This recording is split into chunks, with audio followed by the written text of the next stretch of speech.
Big TV భక్తి సమాచారం WhatsApp ఛానల్లో జాయిన్ అవ్వండి. అన్ని విశేషాలు ఎప్పటికప్పుడు తెలుసుకోండి.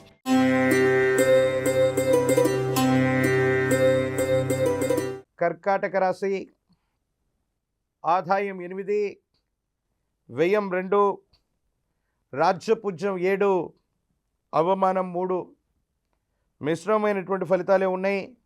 అష్టమ శని యొక్క ప్రభావం తొలగిపోయినప్పటికీ కూడా జీవితంలో కొన్ని నిర్ణయాలు తీసుకోవటం ప్రశ్నార్థకం అవుతుంది.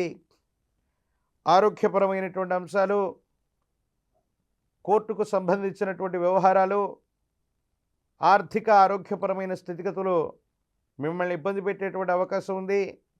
ఎప్పుడో చేసిన పొరపాటుకి ఇప్పుడు శిక్ష లభించినట్టుగా, ఎప్పుడో మాట్లాడవలసినటువంటి మాటలకు కూడా ఇప్పుడు సంజాయిషి ఇవ్వవలసినటువంటి స్థితిగతులు ఏర్పడుతూ ఉంటాయి. ప్రత్యేకించి దేవగురువు అయినటువంటి బృహస్పతి కూడా వ్యయంలో ఉన్నటువంటి కారణంగా మీ చుట్టూ అవకాశాలు వచ్చినా అందిపుచ్చుకోవటంలో ఆలస్యం అవటం, ఆకస్మికమైనటువంటి ఇబ్బందులు కలగటం, జీవితం స్తంభించిపోయిందేమో అన్నటువంటి పరిస్థితులు కలుగుతూ ఉంటాయి. కొద్ది కాలం రహస్యమైనటువంటి జీవితాన్ని కూడా గడపవలసినటువంటి పరిస్థితులు కొంతమందికి ఏర్పడేటువంటి అవకాశం ఉంది. కాలభైరవ రక్షని ధరించండి.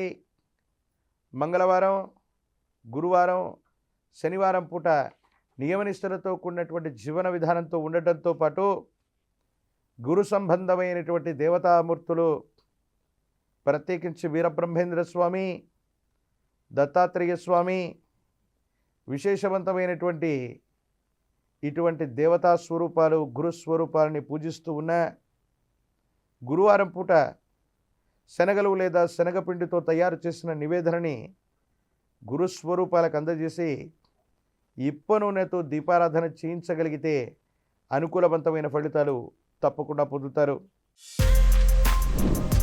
For more videos like this, subscribe Big TV channel.